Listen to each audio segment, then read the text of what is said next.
Hello everybody, I'm Mo of Many Colors, and I'm so glad that you have decided to join me today for story time. Today we are going to be reading a book called Grandpa Jack's Tattoo Tales by Mark Foreman. So here we go. Maya's fresh fish dinner was Chloe's favorite place to be. She usually went to her grandparents' restaurant on days her mom was at work. Grandpa Jack had a lot of tattoos, and he liked to tell all sorts of stories about them. Sometimes they were stories Chloe knew, and other times they were ones she'd never heard before. But no matter what, Chloe loved his tattoo tales.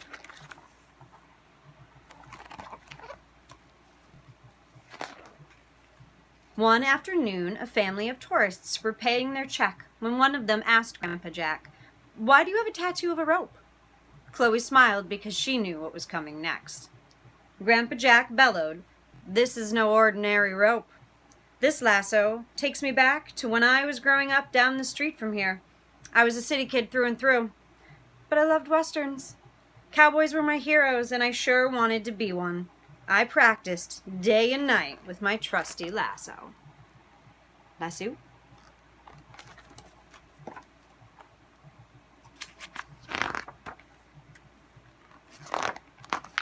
I thought my chance had come when I turned 14.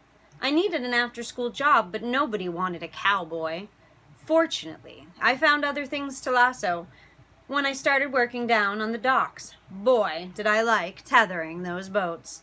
Most of the jobs were dirty and smelly, but I thought the wharf was exciting. As I got older, I moved on to bigger and dirtier boats. One day, while scrubbing a particularly filthy funnel, I saw an amazing sight. The fleet was in the bay. There were dozens of cruisers with colorful flags and smart sailors standing at attention on the gleaming decks.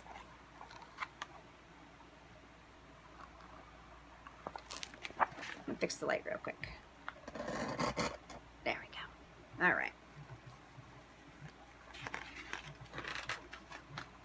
I was so thrilled by all of it that I decided to join the Navy and see the world. Mind you, I didn't want to fight or touch the guns, so I was mighty relieved when I was ordered below deck. I was put to work with Ivan, the ship's cook. He and I became fast friends. I helped Ivan with the cooking and cleaning, and we often went ashore for food. I also became an expert fisherman, catching fish of all shapes and sizes in every ocean of the world. Most of the day's catch went to the captain, who had a never-ending appetite. Shrimp, the ship's cat, sometimes managed to snag a fish. You see the kitty right there? Stealing the food? Bad kitty. My mates cheered for me whenever I had a particularly good catch, because it meant they would get fish for dinner too. As time passed, I couldn't help but notice that nearly all my mates had colorful drawings on their arms. Some had beautiful pictures on their chests and on their backs. I mentioned this to Ivan. "Ah, boy, you're not a real sailor until you have a tattoo," he exclaimed. "Tattoos remind us of all the wonderful things we've done in our lives. We'll have to get you one." In the next port of call, Ivan took me to the tattoo parlor. I didn't know what to get, so Ivan told me to start with my girlfriend's name. Which is a poor choice. When you're old enough to get tattoos, don't do that.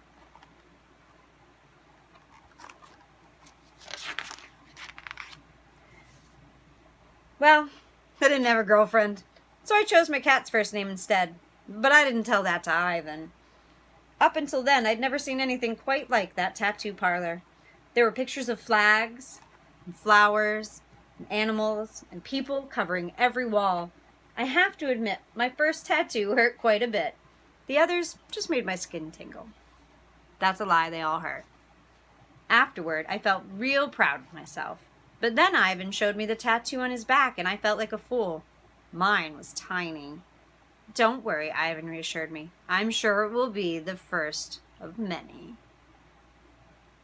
As we traveled the world, I kept busy lassoing, fishing, and gathering fruit, vegetables, and tattoos. Life was going great until I caught my biggest fish ever. See all the art on the walls?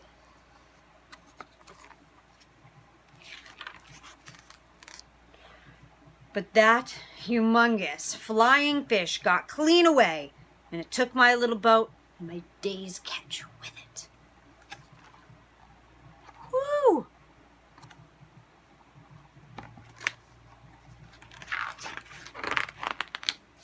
The hungry captain was not pleased at all. He had been looking forward to a grand fish supper. As punishment, I was ordered to repaint the ship when we were in the next port. I did, but I tinkered with the patterns and the colors here and there. I thought the ship looked spiffy, and so did my mates. They even paid for a special tattoo to record the whole event. However, the captain, not amused. He said I would be in a heap of trouble if I didn't put the ship back to normal. But I'd used all the paint, so we set sail, looking bright and pretty. Maybe too pretty.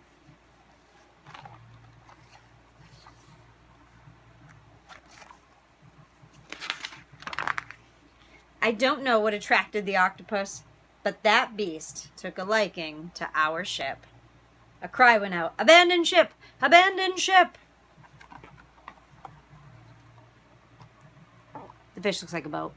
Very, very large. The boat looks like a very large fish.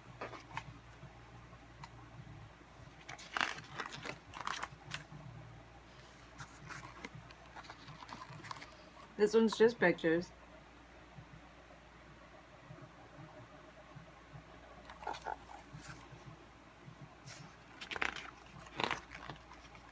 My mates escaped together, but I couldn't leave without Shrimp. This had begun a new chapter in my life. We were on our own, just Shrimp, me, my lasso, and a cooking pot. One night there was a terrible storm. I lost my paddle, and we were stranded. But luck was on our side, and we were rescued by a mermaid. As long as I live, I won't forget how that lovely lady brought us to dry land. Shrimp and I explored our new home. There was a white sandy beach with a dense jungle at its edge. I could fish and gather fruit.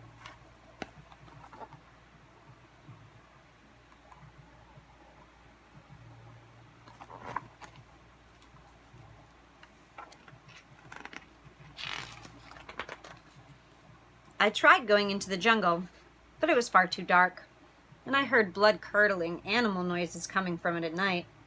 I built a treehouse over the next few weeks. We could see for miles from our high-rise, but I never saw one ship passing. One day I spotted smoke beyond the jungle. "Civilization is out there," I said to Shrimp.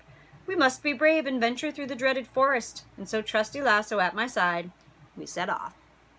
At every step there were all sorts of creatures and bugs that gave Shrimp and me a fright, but the deeper we went, the more courageous we became. I couldn't believe our good fortune when I spotted a tasty-looking snake. "Snake steaks," I cried. Quick as a flash, I lassoed that fellow, and I swear to you that snake shot off, taking me with it. Poor Shrimp had to chase after us. I was dragged and bumped and bashed until I finally landed with a crash on a beach on the other side of the island.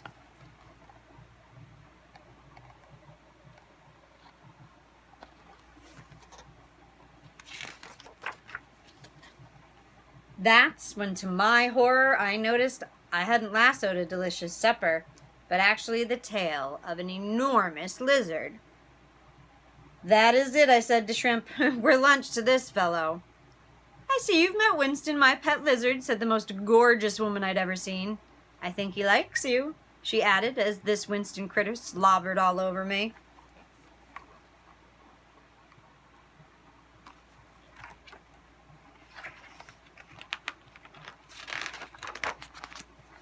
The woman's name was Maya, and she lived on the island with her people.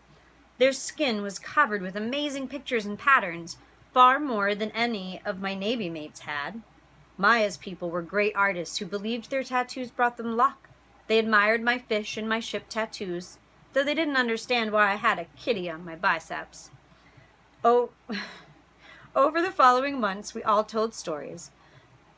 As I told them my adventures, they illustrated them on my arms and my back and a few other places. Maya and I fell in love and we got married. When we had a baby girl, we called her Coral. I was one happy man, but a part of me missed the noise and the commotion of the city.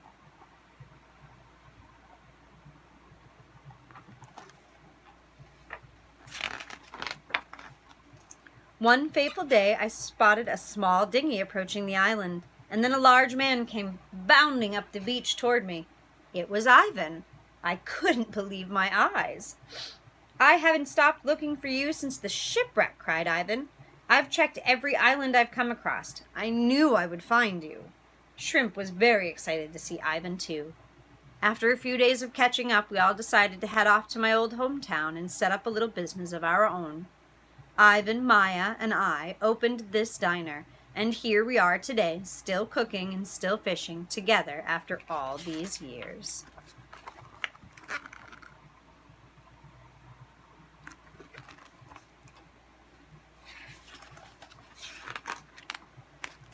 Grandpa Jack finished his story, and the tourists all looked amazed. One of them pointed at a bandage on Jack's arm and asked, "Is that a new tattoo? What's that one? I bet it's a lion or a pirate ship." Grandpa Jack chuckled and said, "No, it's even more extraordinary."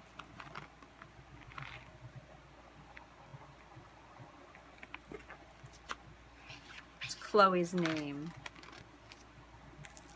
His most favorite tattoo was Chloe's name.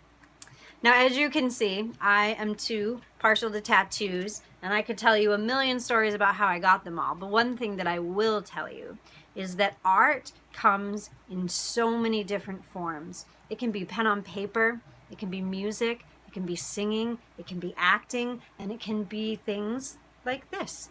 Some people choose to paint canvases, and I chose to paint myself. And I love them, and I think that they're beautiful, and I don't regret them at all. However, you have to make sure you're 18 before you even think about it, and you have to make sure that it's something super special to you.